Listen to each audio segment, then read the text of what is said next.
1 October रोजी बिनाम परिश्रम यश कहा सैनिक संघटनेच्या वतीने चिखली येथे महा रेजिमेंटच्या 83व्या वर्धापन दिनानिमित्त आजी माजी सैनिक महोत्सव आयोजित केला होता। यावेळी सर्वप्रथम मेहकर रोड चिखली राजवाडा रिसॉर्ट येथे महा रेजिमेंट मरून ध्वजाचे ध्वजारोहण करण्यात आले। यानंतर चिखली शहरातून बाईक रॅली काढण्यात आली।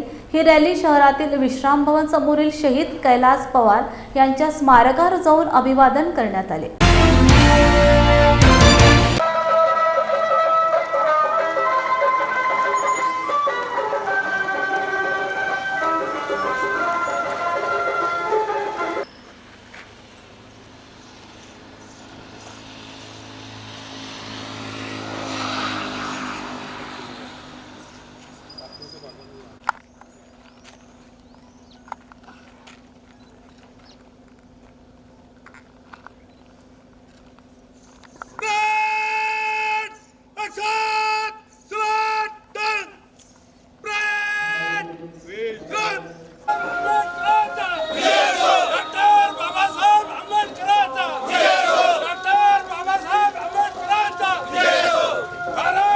एकोणावीसशे 41 मध्ये डॉक्टर बाबासाहेब आंबेडकरांनी महार रेजिमेंटची स्थापना केली आणि त्यानंतर महार रेजिमेंटचे जवळपास आतापर्यंत 23 बटालियन आहेत त्या इथे तयार झालेल्या आहेत। आज जे आहे महार रेजिमेंटचा या ठिकाणी वर्धापन दिन बुलढाणा जिल्ह्यातील चिखली येथील वाटिकेत हा कार्यक्रम या ठिकाणी आयोजित केला आहे आणि या बुलढाण्यातील चिखली येथे मोठा प्रबोधनाचा देखील कार्यक्रम या ठिकाणी आयोजित करण्यात आलेला आहे।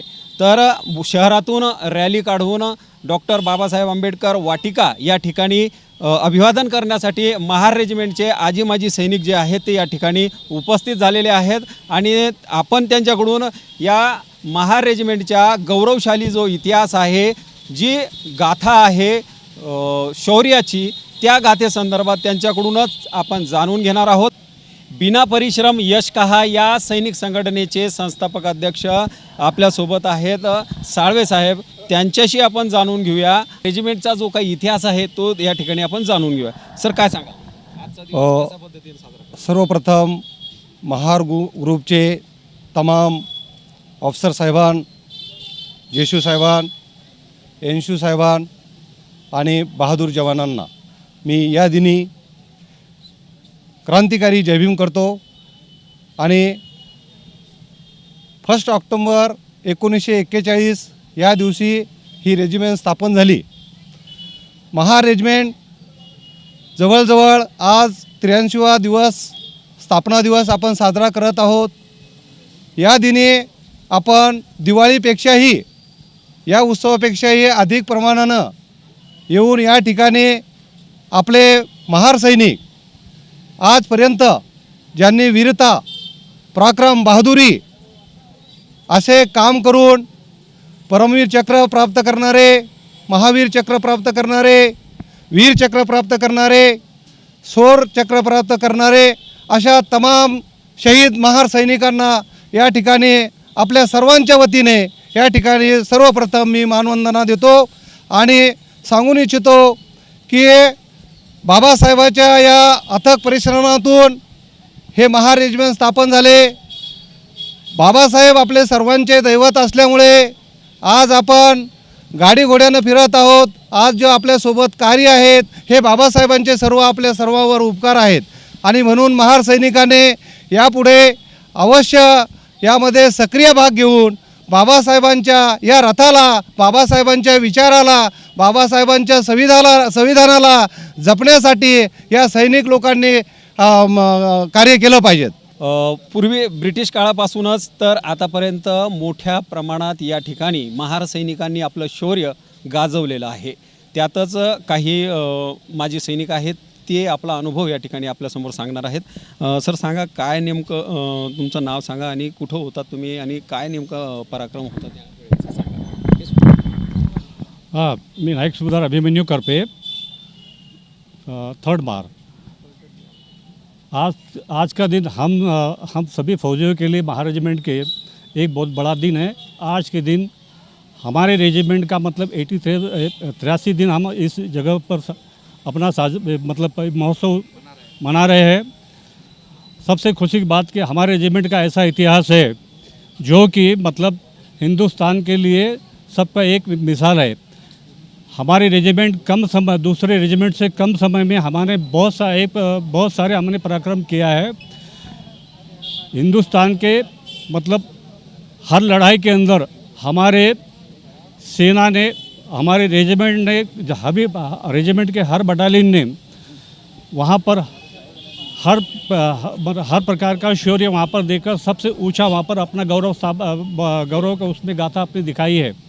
हमारा एक इतिहास है कि हमने शांति काल के अंदर, आपात स्थिति के अंदर, देश के अंदर और देश के बाहर में भी हमने सबसे अच्छा काम किया है। जो हमारा एक गौरवशाली इतिहास है जहाँ पर हमारे सभी बहादुर जवानों ने बहुत सबसे एक ऊंचा दर्जे का काम किया है, जो किसी भी मतलब एक मिसाल है। ये हमारे लिए सभी महार रेजिमेंट के सैनिकों के लिए एक गौरव की बात है। हम लोगों ने जो बाबा साहब का अम्बेडकर साहब का जो सपना था वो हमारे इस रेजिमेंट में बिल्कुल अच्छी तरह से साकार किया। ये हमारे लिए, और अभी मैं अपना अनुभव बता रहा हूँ। मैं 1988 के अंदर सियाचिन ग्लेशियर के अंदर हमारे रेजिमेंट का एक अभियान निकला था रेजिमेंट की तरफ से। अप्सरा स्थान के पहाड़ी एक सबसे ग्लेशियर के अंदर जो सबसे ऊंची पहाड़ी है, जिसके लगभग 25 से 25.5 हज़ार की हाइट है, जो जहाँ पर कि बर्फ़ के अंदर वहाँ पर -50 डिग्री -50 डिग्री पे वहाँ हमारे सैनिक लोगों ने काम करते हैं। उसके अंदर उस अभियान दल के अंदर हमारे मतलब 4 ऑफिसर, 3 जेशो और 16 जवान ऐसे मिलकर का हमारा एक पूरा रेजिमेंट का एक अभियान निकला था जिसका नाम था अप्सरा 1, जिसके अंदर मतलब हमारे नॉर्दर्न कमांड और ये कोर कमांड 28 ड्यू और अपना रेजिमेंट देश का तिरंगा, इसके अलावा अपना रेजिमेंट का हमारा फ्लैग, ऐसा हमको एक फ्लैग दे करके उस अभियान को सक्सेस करने का हमको एक टीम को हमको दिया। इससे पहले हमारे जो टीम थी ये पूरे रेजिमेंट से छट आउट की थी, जिसमें हट्टे कट्टे जो बहादुर जवान थे जिन्होंने अच्छी बिल्कुल प्रैक्टिस करके उन लोगों को नियुक्त किया गया था। तो उसके अंदर हम लोगों ने तो वहाँ पे वो तिरंगा और अपना देश का रेजिमेंट का फ्लैग और ये सभी फ्लैग वहाँ लगाए। और वो उस समय पर एक अपने हिंदुस्तान के अंदर हर जगह पे ऐसा एक संदेश गया कि महार कौम अपनी हर जगह पे कहीं पर भी एक वो काम कर सकती है। ये हमारे लिए एक इतिहास है। वहाँ पर इससे पहले चाइना, पाकिस्तान और जर्मन ने ट्राई किया लेकिन वो नहीं गए। अभी तक भी उस जगह पे इतिहास नहीं वो अपना हमारा तोड़ा है। हम लोग पहले लोग हैं वहाँ पर जाने वाले। ये हमारा एक इतिहास है। जहाँ फ्रांस और चीन वहाँ पर जा नहीं सका, वहाँ पर महार रेजिमेंट का सैनिक जो है वहाँ पर पहुँचा और उन्होंने जो है देश का तिरंगा साथ ही महार रेजिमेंट का मरून ध्वज जो है वहाँ पर लहराया है। कंत्राटी नोकर भरती रद्द करा, ओबीसी आरक्षणास घटनात्मक संरक्षण द्या, महागाई निर्देशांकानुसार शिष्यवृत्ती वाढ व दर महिन्यास शिष्यवृत्ती द्या, दत्तक शाळा योजना रद्द करा, खोटे जात प्रमाणपत्र काढणाऱ्या विरोधात कडक कार्यवाही करा आदी मागण्यांसाठी आरक्षण हक्क संवर्धन समितीच्या वतीने नांदेड येथील ज्ञानज्योती सावित्रीबाई ज्योतिबा स्मारकासमोर गेल्या 3 दिवसांपासून आमरण उपोषण करण्यात येत आहे। आज आमरण उपोषणाचा 3ऱ्या दिवशी शीतल भवरे, कावेरी ढगे, विनोद वाघमारे यांची प्रकृती खालावली असून डॉक्टरांच्या पथकांनी भेट दिली असता उपचारास नकार देत आमच्या मागण्या मान्य होत नाही तोपर्यंत आम्ही उपोषण सोडणार नाही अशी भूमिका उपोषणकर्त्यांनी घेतली असल्याचे समितीच्या कोषाध्यक्षा यांनी लॉर्ड बुद्धा टीव्हीवर सांगितले। मी प्राध्यापक विलास भालेराव, लातूर या आरक्षण हक्क संवर्धन समितीचा सहसचिव या नात्यानं आज या उपोषणाचा 3रा दिवस आहे आणि 3ऱ्या दिवशी डॉक्टरनी उपोषणाची चेकअप केलं। त्यामध्ये शीतल भवरे यांची तब्येत थोडी खालावलेली आहे असं सांगितलं आणि मला वाटतंय की शासनानं तब्येती खराब होईपर्यंत वेळ काढूपणा करू नये, शासनानं ताबडतोब दखल घ्यावी आणि आमच्या मागण्या मान्य करून उपोषण सोडायला सांगावं आमच्या मागण्या मान्य झाल्या की आम्ही उपोषण सोडणार आहोत. जोपर्यंत मागण्या मान्य होणार नाहीत तोपर्यंत हे उपोषण चालूच राहणार आहे. माझं नाव लता बंडगर. मी आरक्षण हक्क संवर्धन समितीची कोषाध्यक्ष आहे. आज उपोषणाचा 3रा दिवस आहे. उपोषणार्थी आज सकाळीच डॉक्टरांनी उपोषणार्थीचं चेकअप केलं. चेकअप केल्यानंतर डॉक्टरांनी असं सांगितलं की उपोषणार्थीची तब्येत खालावलेली आहे. उपोषणार्थीला डॉक्टरांनी ट्रीटमेंट घ्यायला सांगितलं, पण उपोषणार्थींनी स्पष्टपणे त्यासाठी नकार दिलेला आहे.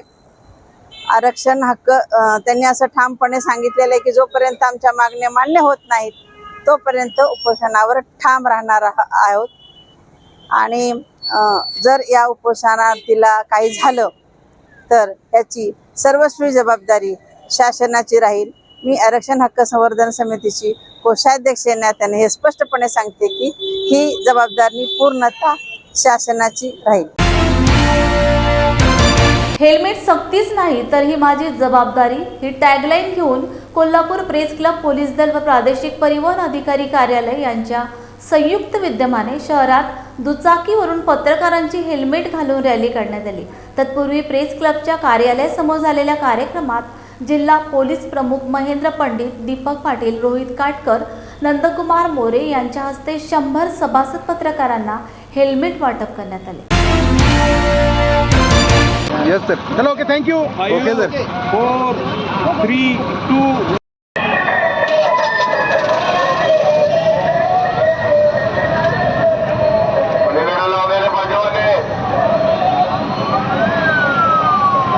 अपघाताचे वाढते प्रमाण आणि त्यात हेल्मेट नसल्यावर जो त्या जखमीच्या कुटुंबाला होणारा त्रास आहे, त्या मृत्यूनंतर होणारा कुटुंबाचा त्रास आहे, त्यामुळे हेल्मेट किती आपल्याला गरजेचं आहे गाडी चालवताना याबाबत आम्ही कोल्हापूर प्रेस क्लब आणि प्रादेशिक परिवहन कार्यालय कोल्हापूर तसेच कोल्हापूर पोलीस दलाच्या वतीने संयुक्तरित्या एक जनजागृती रॅली काढलेली आहे आज कोल्हापुरात आणि याला उत्स्फूर्त प्रतिसाद मिळालेला आहे. कोल्हापुरातील जवळजवळ 100हून अधिक पत्रकारांना या निमित्तानं हेल्मेटचे वितरण केलेलं आहे आणि ह्यामधून एकच संदेश आहे की सर्व नागरिकांनी दुचाकी वाहन चालवताना हेल्मेट जरूर वापरावं, आपल्या कुटुंबाची काळजी घ्यावी. दुसरी गोष्ट, गाडीची सीट बेल्ट असेल तो लावावा, वाहतुकीचे सर्व नियम पाळावे ही यामागे आमचा उद्देश आहे. महाराष्ट्र शासनाने 6 सप्टेंबर रोजी जागा भरण्यासाठी 9 खासगी संस्थांची नियुक्ती केली आहे. या संस्थेमार्फत कंत्राटी कर्मचाऱ्यांची नोकर भरती करण्यात येणार आहे. शासनाचा हा निर्णय आजचा युवक आणि भावी पिढीचे भवितव्य धोक्यात आणणार आहे.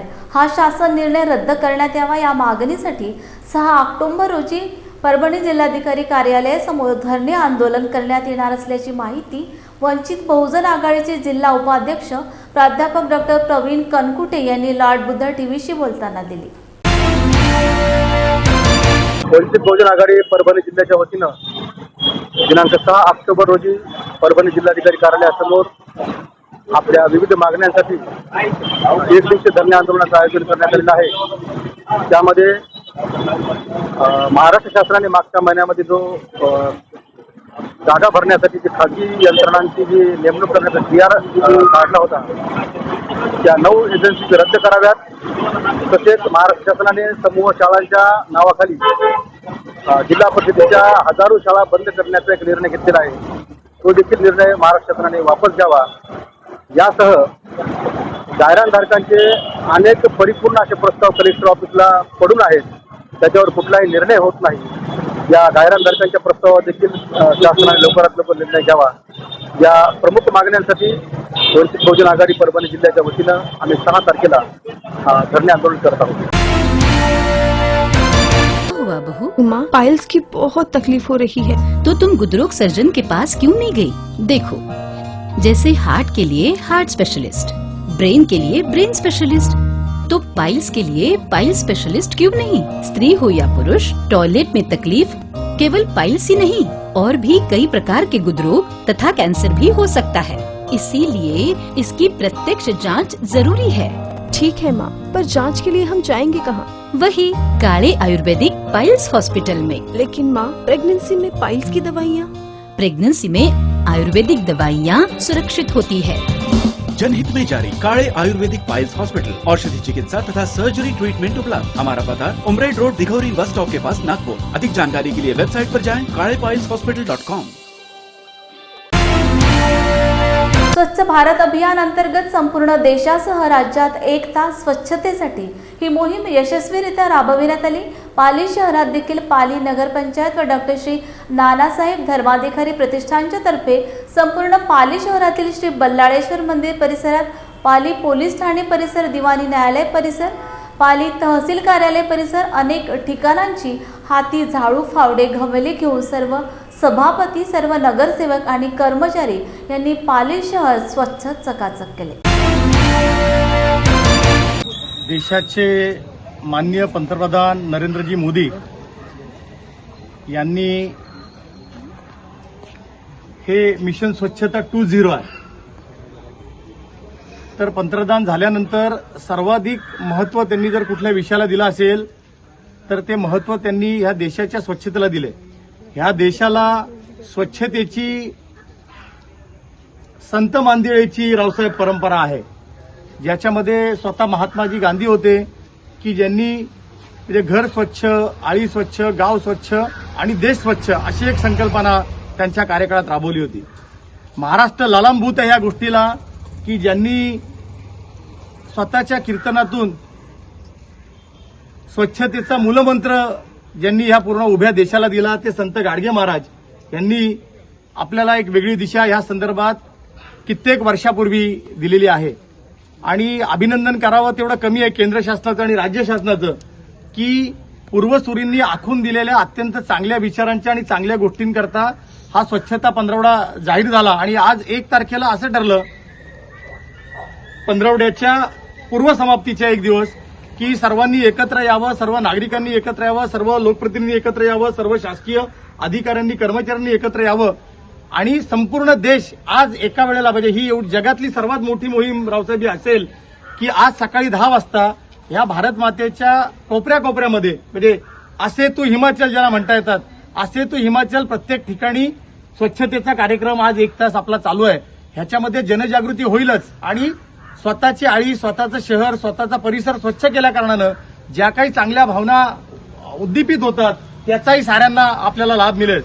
आणि ह्या साऱ्या गोष्टींनी आज पाली नगरपंचायतच्या नगराध्यक्ष, सर्व सभापती, नगरसेवक, सीओ, आदरणीय तालुक्याचे प्रशासकीय आणि कार्यकारी प्रमुख, आदरणीय तहसीलदार साहेब या सर्वांनी मिळून आणि सर्वात महत्त्वाची गोष्ट की ज्यांनी या गोष्टीमध्ये सातत्यानं अनेक वर्ष काम केलेलं आहे ते नानासाहेब धर्माधिकारी प्रतिष्ठानचे सर्व श्री सदस्य आज पालीमध्ये आमच्या साऱ्यांच्या समवेत अत्यंत कसोशीनं या स्वच्छता अभियानामध्ये सामील झालेले आहेत आणि अत्यंत चांगल्या पद्धतीची स्वच्छता या तासाभरामध्ये या पूर्ण पाली शहरामध्ये आणि पाली नगरपंचायत हद्दीमध्ये झालेली आहे। मी सर्वाधिक मनापासून धन्यवाद देईन सर्व शासकीय अधिकाऱ्यांनी, कर्मचाऱ्यांना की शासन वेगवेगळे मिशन आणतं पण ते मिशन पूर्ण करणं हे शासकीय अधिकारी ज्या पद्धतीनं त्या विषयाला ड्राईव्ह घेतात, त्या मिशन मोड करतात, त्या मिशन मोडमध्ये सारं शक्य झालेलं आहे। मी या अभियानामध्ये समाविष्ट असणाऱ्या साऱ्यांचं मनापासून अभिनंदन करतो।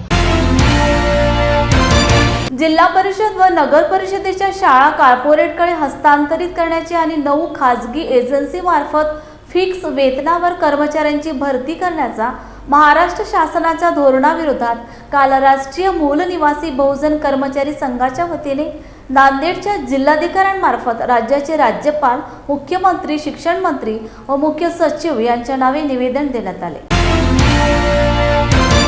जय मूल निवासी साथियों, आज पूर्ण महाराष्ट्रामध्ये राष्ट्रीय मूल निवासी बहुजन कर्मचारी संघच्या माध्यमातून पूर्ण महाराष्ट्रामध्ये ज्या सरकारी शाळा आहेत, महानगरपालिकेच्या शाळा आहेत, या सगळ्या शाळा 62,000 शाळा आहेत। तर या सगळ्या 62,000 शाळा फडणवीस सरकारच्या माध्यमातून उद्योगपत्यांना त्या विकल्या जात आहेत। तर 62,000 शाळामध्ये जे शिकणारे जे विद्यार्थी आहेत हे बहुजन समाजातले विद्यार्थी, SC ST OBC NT DNT VJNT या प्रवर्गातले विद्यार्थी आहेत। जर हे फडणवीस सरकार जर हे शाळा उद्योगपत्यांना विकत असेल तर बहुजन समाजातील जनता त्यांच्या तोंडावर थुकत आहे आणि त्यांच्या तोंडावर थुकून त्यांचा आम्ही हे निषेध करत आहोत की जे मौलिक अधिकार आहे, जे फंडामेंटल राईट आहे शिक्षणाचा, संविधानामध्ये दिलेला जो आहे, तो संविधानाचा दिलेला जो अधिकार आहे, आमच्या महापुरुषांनी आंदोलन करून आम्हाला तो अधिकार मिळवून दिलेला आहे. काही फडणवीसच्या सरकारने किंवा फडणवीसच्या अवलादीने आमचा हा अधिकार आम्हाला दिलेला नाही आहे. हा अधिकार बाबासाहेब आंबेडकर, महात्मा ज्योतिराव फुले आणि शाहू महाराज यांनी अथक प्रयत्न करून, महापुरुषांनी जे जनआंदोलन करून या आंदोलनातून मिळालेला जो अधिकार आहे, तो म्हणजे प्राथमिक शिक्षणाचा अधिकार आहे. तो शिक्षणाचा अधिकार आमच्या बहुजन समाजातला नष्ट करण्याचं काम जर फडणवीस सरकार करत असेल, त्यांचा आम्ही इथं जाहीर निषेध करतोय. भारतीय राज्यघटनेच्या कलम 45 नुसार शिक्षण हे मोफत व सक्तीचा अधिकार असताना महाराष्ट्र शासनाने शासकीय नोकरांचे खासगीकरण करून कंत्राटी नोकर भरती होणारा अध्यादेश जारी केलाय. त्या निषेधार्थ पीपल्स रिपब्लिकन पार्टीच्या वतीने पश्चिम महाराष्ट्राचे अध्यक्ष नंदकुमार गोंधळी, जिल्हा अध्यक्ष दगडू भास्कर, सरचिटणीस विद्याधर कांबळे यांच्या नेतृत्वाखाली ऐतिहासिक बिंदू चौकात धरणे आंदोलन करण्यात आले. मी डॉक्टर नंदकुमार गोंधळी, पीपल्स रिपब्लिकन पार्टी पश्चिम महाराष्ट्र अध्यक्ष. आज या ठिकाणी कोल्हापूर जिल्ह्यामध्ये या भाजप आणि या महाराष्ट्र आणि केंद्र सरकारच्या विरोधामध्ये एक मोठं आंदोलन उभा केलेलं आहे. या ठिकाणी महाराष्ट्र शासनानं खाजगीकरण आणि कंत्राटीकरणाचा जो काही निर्णय घेतलेला आहे, हा दुर्दैवी निर्णय आहे.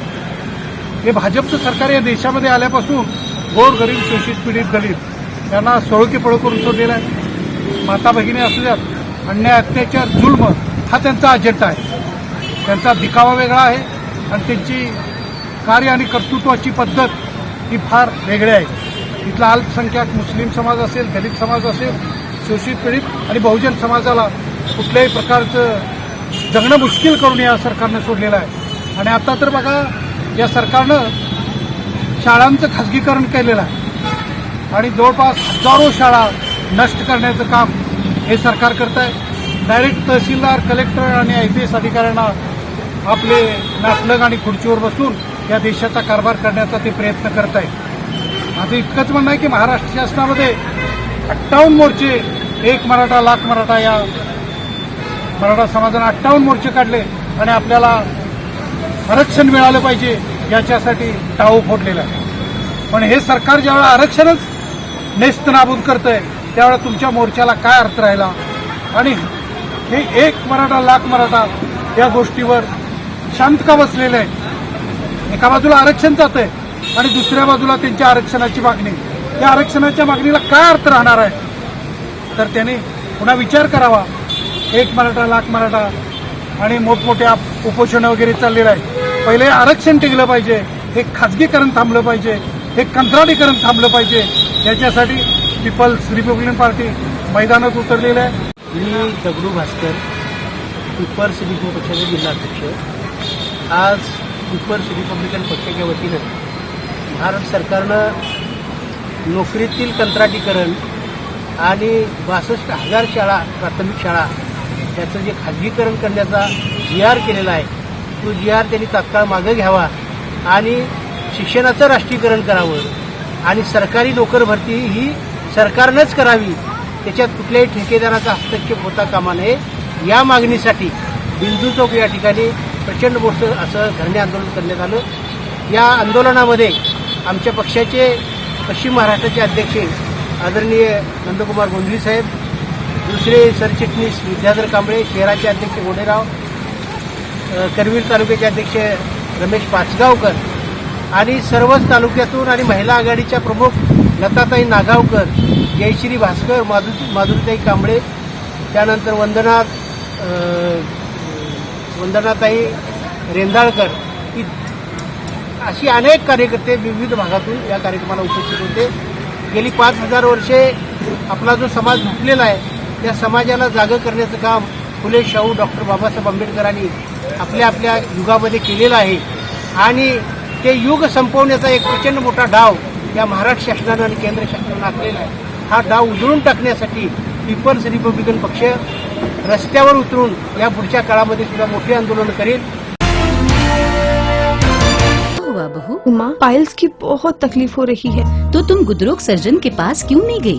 देखो, जैसे हार्ट के लिए हार्ट स्पेशलिस्ट, ब्रेन के लिए ब्रेन स्पेशलिस्ट, तो पाइल्स के लिए पाइल्स स्पेशलिस्ट क्यों नहीं? स्त्री हो या पुरुष, टॉयलेट में तकलीफ केवल पाइल्स ही नहीं, और भी कई प्रकार के गुदरोग तथा कैंसर भी हो सकता है।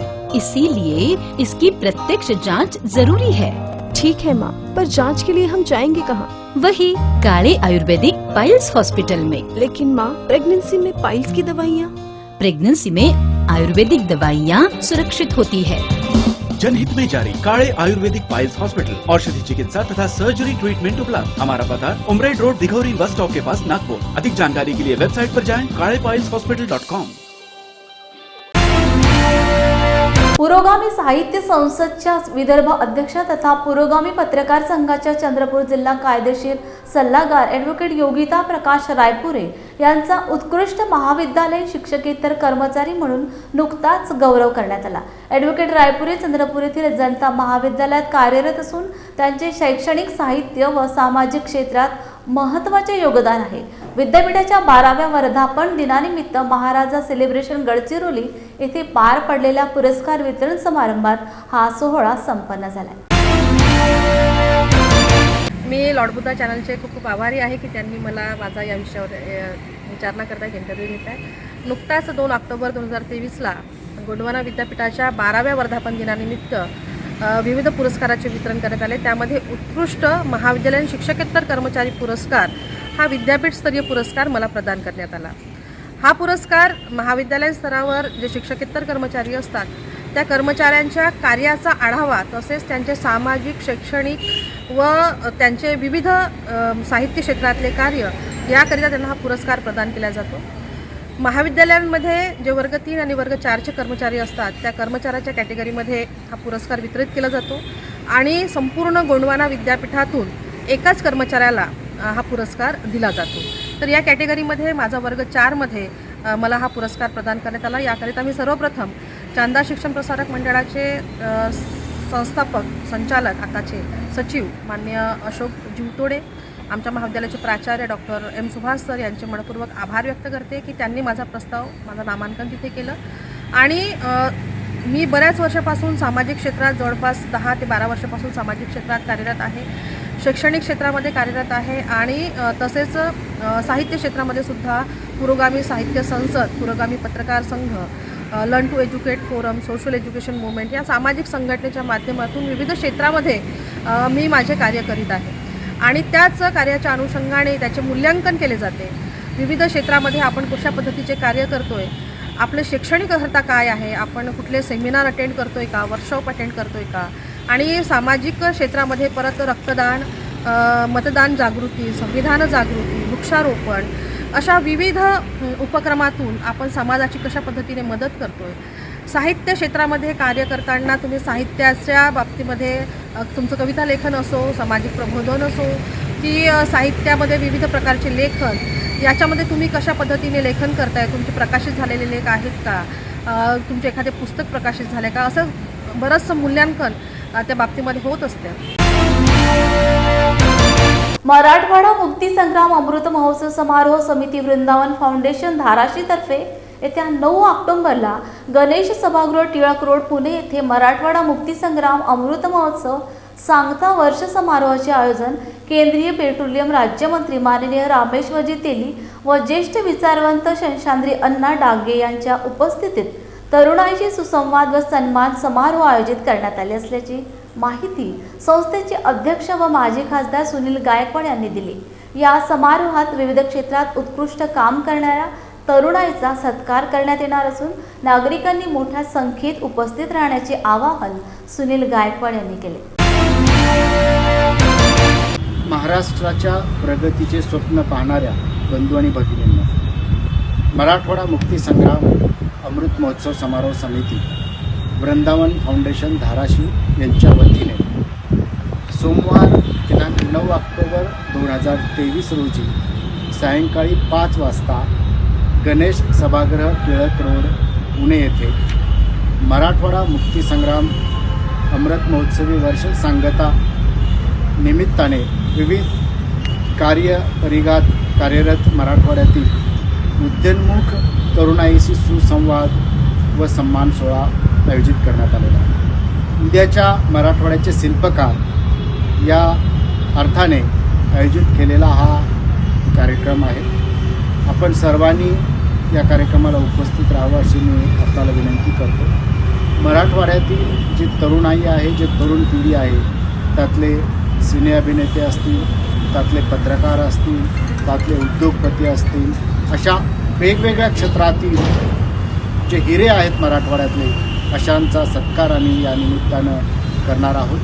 आपण या कार्यक्रमाला उपस्थित राहावं असं या समारोह समितीचा अध्यक्ष या नात्याने मी आपणाला नम्रपणे विनंती करत आहे.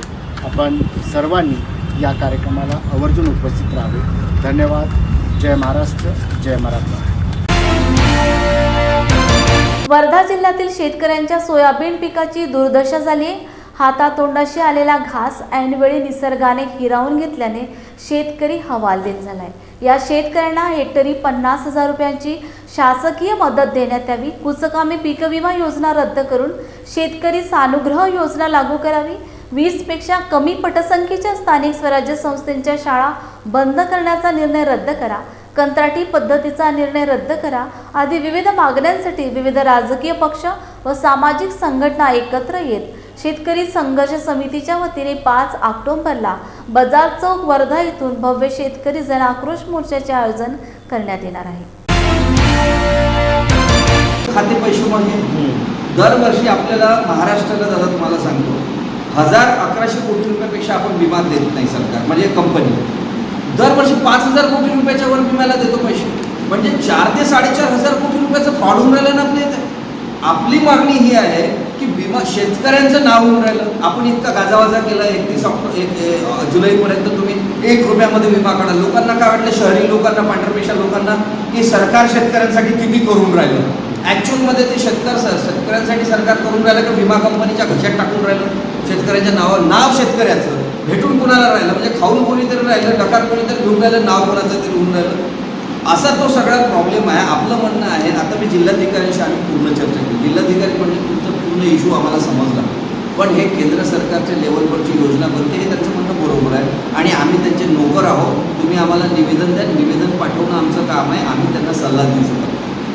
मग ते म्हटले तुम्ही सल्ला द्या, तुमचं शिष्टमंडळ पाठवा, तुम्ही आंदोलन करा. म्हणून आपली मागणी त्याच्यामध्ये आहे की 5,000 कोटी रुपये दरवर्षी राज्याचे किंवा केंद्राचे शेतकऱ्यांच्या नावाचे तुम्ही सरळ इयरमार्क फंड का बनवत नाही आणि प्रत्येक जिल्ह्याला शेतकऱ्याची संख्या वाईज तुम्ही वाटून द्या. आपल्या जिल्ह्याला 200-250 कोटी रुपये दरवर्षी शेतकऱ्याच्या नावाने मिळते. ते शेतकऱ्यांना आपल्या इथे ज्याला सानुग्रह शेतकरी सानुग्रह राशी म्हणून इथे जिल्हाधिकाऱ्याच्या याच्यात जमा करावी आणि जे आपातग्रस्त शेतकरी असतील, नुकसानग्रस्त शेतकरी असतील त्यांची एक कमिटी करावी जिल्हाधिकारी अध्यक्ष करून आणि आपल्यासारखे काही लोक जे आहे शेतीवर काम करणारे समाजसेवक लोक असेल, अजून कोणी लोक, त्यांची एक कमिटी करावी आणि दरवर्षी अशा शेतकऱ्यांना ती मदत करावी. समजा यावर्षी मदत नसेल पाहिजे तर ते पैसे जमा राहील, ते पैसे पुढच्या वर्षी ते 400 कोटी होतील. म्हणजे अडचणीत असणाऱ्या शेतकऱ्यांना आपण ती मदत देऊ शकतो. पण आज तर आपल्याला भुरका भेटून राहिलेला आहे आणि ते पैसे कोणाच्या घशात चाललेले म्हणजे मंत्री लोक खातात आहे पैसे